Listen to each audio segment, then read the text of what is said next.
This time on Crime Inc. The bombing that shook a nation. Paris, May 1968. The hijacks that ended at Dawson's Field. Naomi Campbell's costly temper tantrum. And gang wars in Liverpool. But first, the Black Dahlia.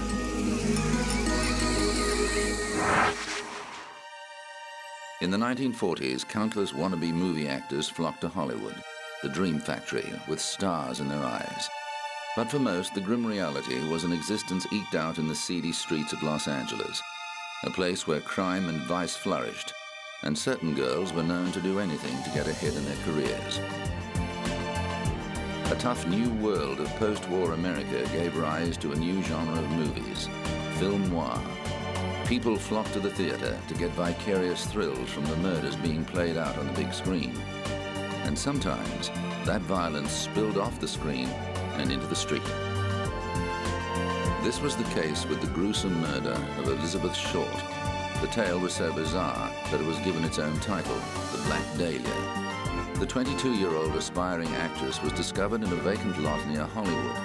Her new body had been cut in half, drained of blood, and was bruised and battered. Rope marks on her arms indicated she'd been tied up. A savage knife wound that carved from the corner of her mouth to her ears disfigured her face. From the beginning, the public was morbidly fascinated by the murder. Who was this woman? Why had she been treated so brutally? With help from a local newspaper, police sent her fingerprints via a sound photo machine and discovered she was on their records as a former mailroom employee at a Californian Army base. They also found a mugshot taken following her arrest for underage drinking in Santa Barbara. Authorities and newspaper men uncovered photos of Short that showed a beautiful and vivacious woman who dyed her hair jet black and wore mostly black clothes. Known as Bet to her family, she moved to California aged 19 to try to break into the movie business. Short worked in various jobs and partied with many men. 7 days before her death, she wrote a former boyfriend that she planned to move to Chicago and look for work as a fashion model. But that ambition was cruelly thwarted. Police trawled through hundreds of suspects, concentrating on the men Short had been seeing and narrowing it down to 22 people of interest. But they were hampered by many false leads, including confessions from both the mentally disturbed and attention seekers. The case continues to inspire movie makers. The latest version of the story came to the screen in 2007 at the hands of veteran director Brian De Palma. The fictionalized account starred Josh Hartnett, Aaron Eckhart, and Scarlett Johansson. De Palma said the modern film noir fleshed out the tragic story using a mix of real and imagined elements. Well, you have to keep the kind of interlocking storylines, and they are very complex because one thing reveals something about something else, and you have to find images that hook into the audience's mind, like Gwyn Payne, in which I found that old silent movie where you saw the Hugo story brought to the screen. So you have that image of that leering face that's going to pay off later in the way that the dahlia is cut across the mouth. But it's sort of planting all these sort of subconscious images into the audience's mind, and then as Josh puts the puzzle together, you begin to see how they all work to solve the mystery. But in real life, Elizabeth Short's sad demise remains unsolved, a true Hollywood mystery.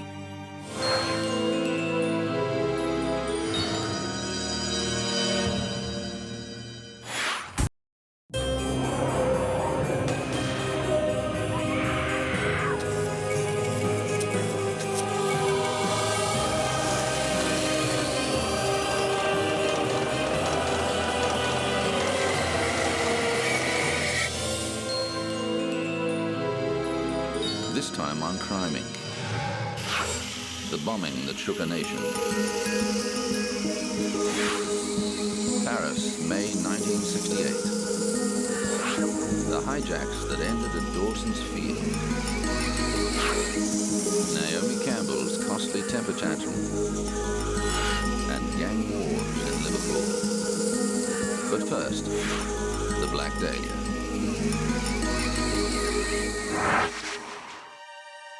In the 1940s, countless wannabe movie actors flocked to Hollywood, the dream factory with stars in their eyes.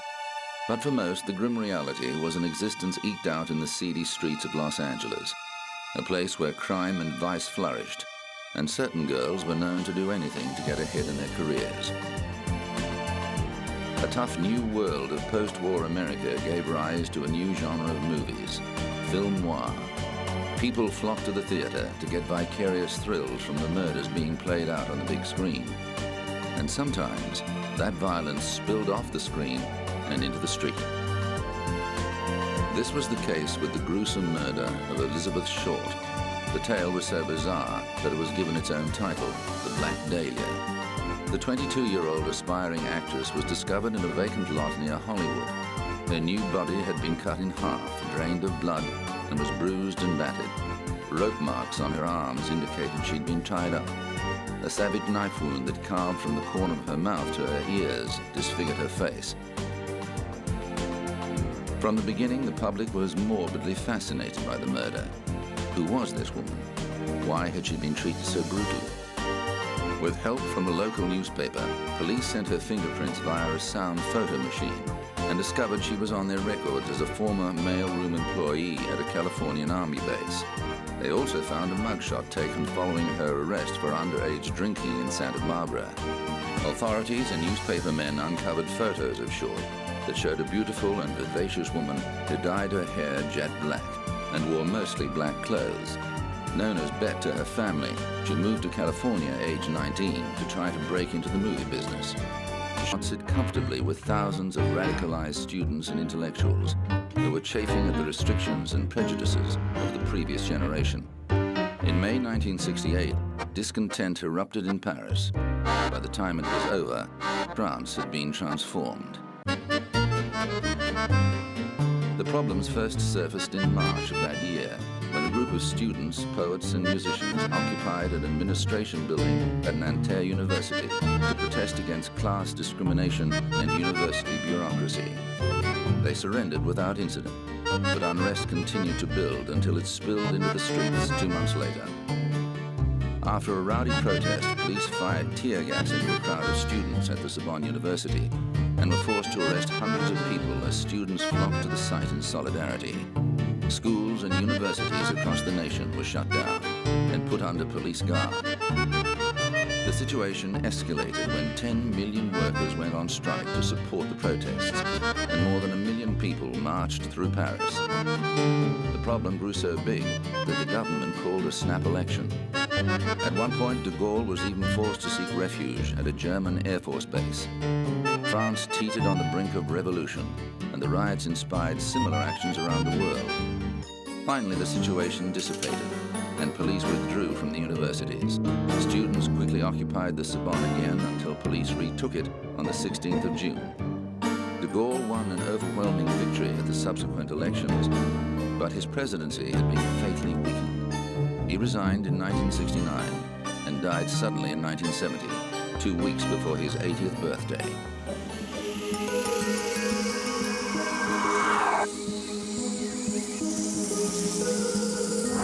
Coming up, the hijack that ended at Dawson's Field.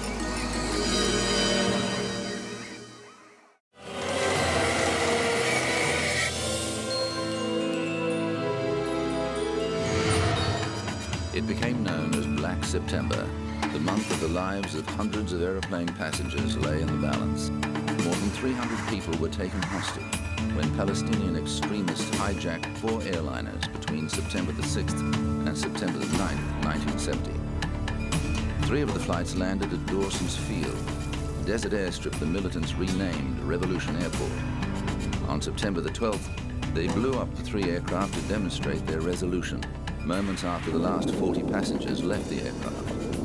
The dramatic footage of massive jet fuel explosions and billowing smoke mesmerized the world television audience and put greater pressure on the affected governments. The People's Front for the Liberation of Palestine, a segment of the Palestine Liberation Organization, said it had taken the drastic step Because it believed military action was about to be launched to retake the plains, the guerrillas were constantly battling Jordanian forces in the streets of Amman, with the hotel housing most of the hostages taking heavy fire. Although the terrorists had successfully captured 2 flights, with the third brought in later by an unaffiliated sympathizer, 2 hijackings did not go as planned. The taking of LL Flight 219 was foiled when pilot Uri Bar-Lev put the Boeing 707 into steep nosedive and threw the 2 terrorists off balance. The flight landed safely at Heathrow, where Leila Khaled was taken into custody. The other would-be hijacker, Patrick Arguello, died from injuries received during the struggle. A 4th flight refueled in Beirut, where another 9 militants boarded the plane and diverted to Cairo after its pilot successfully convinced the hijackers that the 747 was too big to land in the desert. It was wired with explosives and blown up a few moments after the passengers disembarked. The PFLP's demands included the release of Leila Khaled and Palestinian prisoners in Germany, Switzerland, and Israel within 72 hours. At a press conference in Amman, the Marxist-Leninist group transfixed the world as it outlined its manifesto.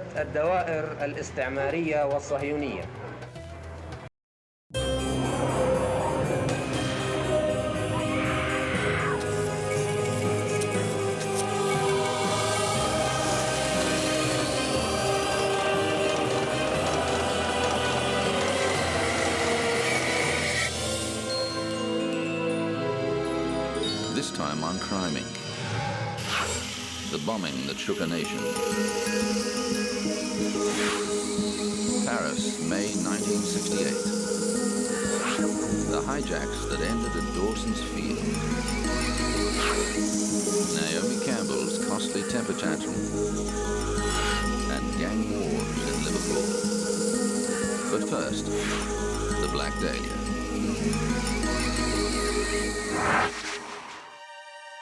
In the 1940s, countless wannabe movie actors flocked to Hollywood, the dream factory with stars in their eyes. But for most, the grim reality was an existence eked out in the seedy streets of Los Angeles, a place where crime and vice flourished, and certain girls were known to do anything to get ahead in their careers. A tough new world of post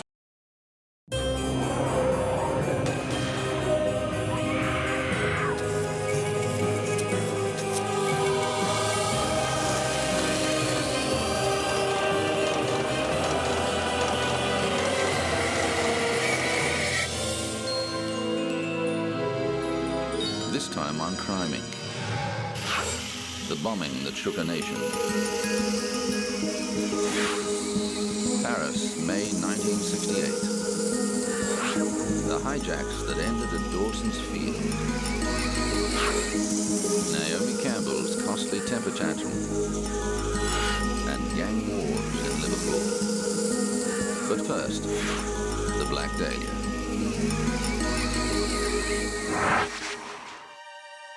In the 1940s, countless wannabe movie actors flocked to Hollywood, the dream factory with stars in their eyes. But for most, the grim reality was an existence eked out in the seedy streets of Los Angeles, a place where crime and vice flourished, and certain girls were known to do anything to get ahead in their careers.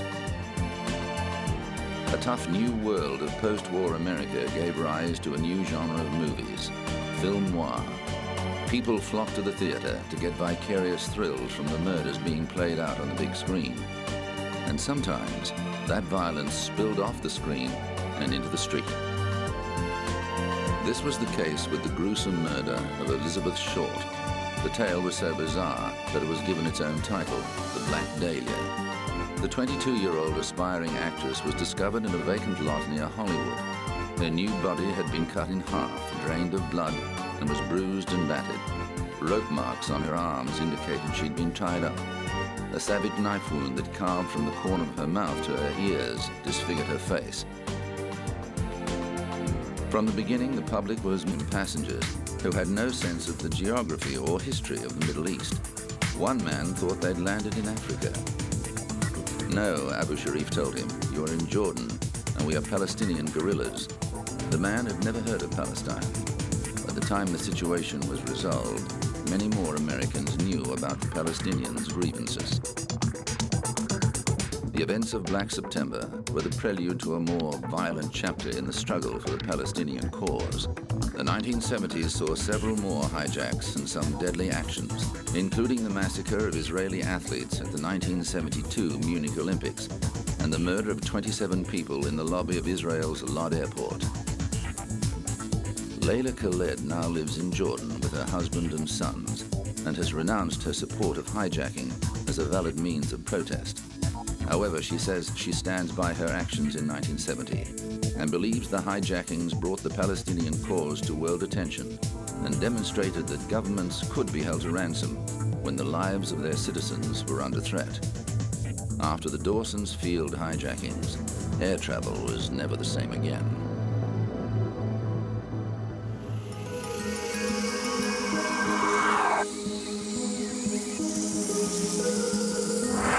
Coming up, Naomi Campbell's costly temper tantrum.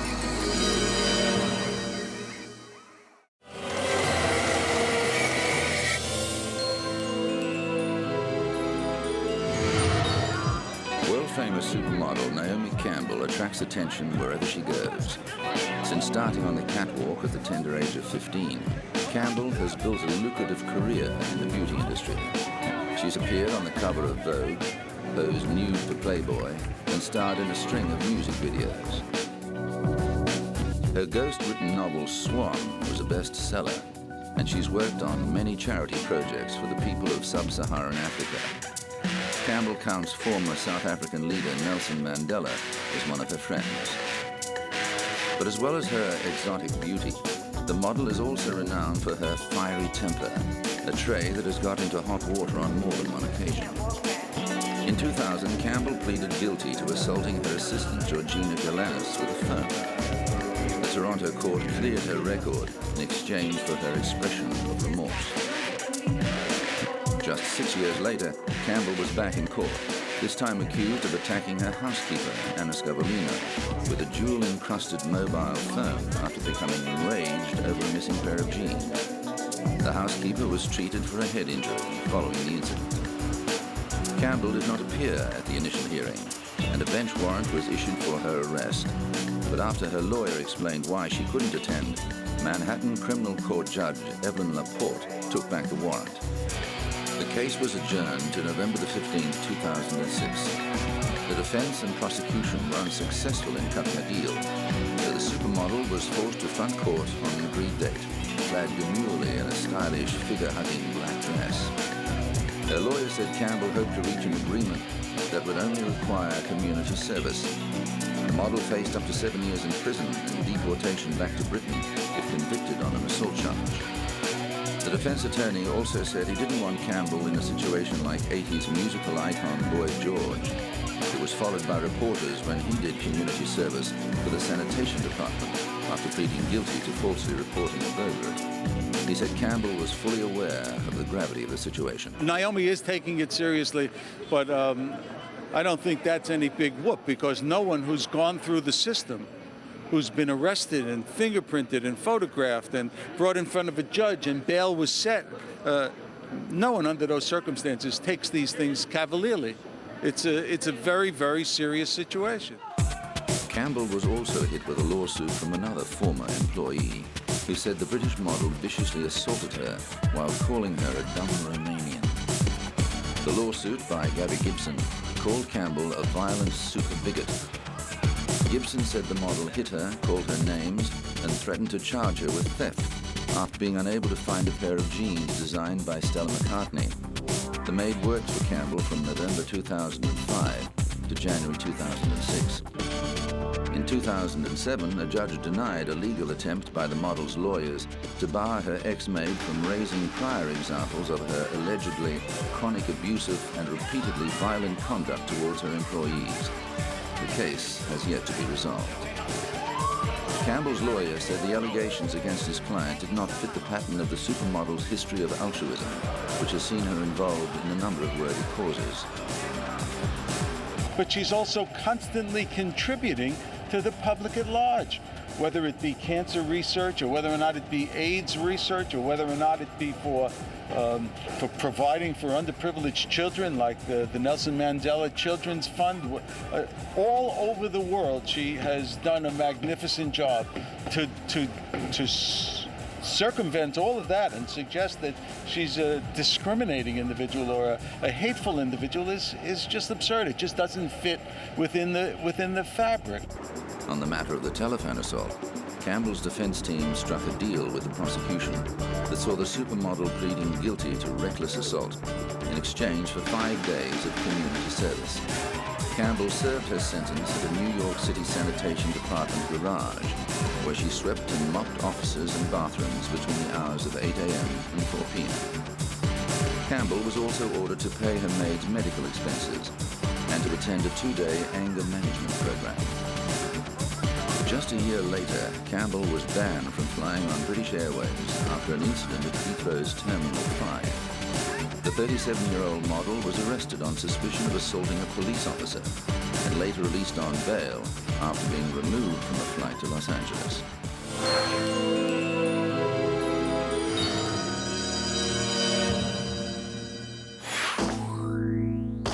Britain's police traditionally patrol without firearms, but Liverpool's gangland wars of the mid-90s were so violent that Mersey police took the unusual step of taking to the streets fully armed. Officers needed protection against the hardened gangs that were fighting over control of the city's nightclubs and drug distribution. The explosive dispute led to the shooting death of David Ungi, the head of a powerful local family, in May 1995. A further 9 shootings rocked Liverpool as the gangs retaliated against each other. What concerns me is the lowering of the threshold of what used to be unacceptable behaviour, where people are now willing to use firearms, whereas perhaps in the past they would have used fists or knives. Ungi's lawyer denied he was a criminal. What I have to say is that in any major city in this country, there are obviously criminal elements, some more organised than others. But I'm not aware, as a solicitor who's been practicing here for 20 years, of any organised mafia in this city. Certainly in my conversations with senior police officers, there's been no suggestion that my clients are part of a criminal mafia. But the godfathers of crime in Liverpool had access to some of the deadliest weapons. One police raid netted 4 Uzi machine guns. Carrying weapons has suddenly become a fashion accessory to those people of that kind of mind who feel that they must carry weapons and flaunt them and every now and then fire them off. Doctors at the city hospital were appalled at the wounds they had to deal with. We've seen people with shotgun wounds to the back which have penetrated into the chest and have collapsed both lungs. We've seen shotgun pellets and wounds spread all around the limbs. We've seen limbs almost taken off with shotgun sprays. We've obviously seen chest injuries of all sorts. Some of them requiring the chests to actually be opened, but many of them just requiring to be taken to the operating theatre very, very quickly. But it was the emotional wounds inflicted on the locals that concerned community leaders. The great majority of people in Toxteth are not lawbreakers, they are not violent people, they are not involved in criminal gangs or anything like that. And their lives are being disrupted by what they see going on around them. And the fear is one part of the community would be turned against another. There's no reason why it should, but when people are feeling insecure, then all sorts of things can result.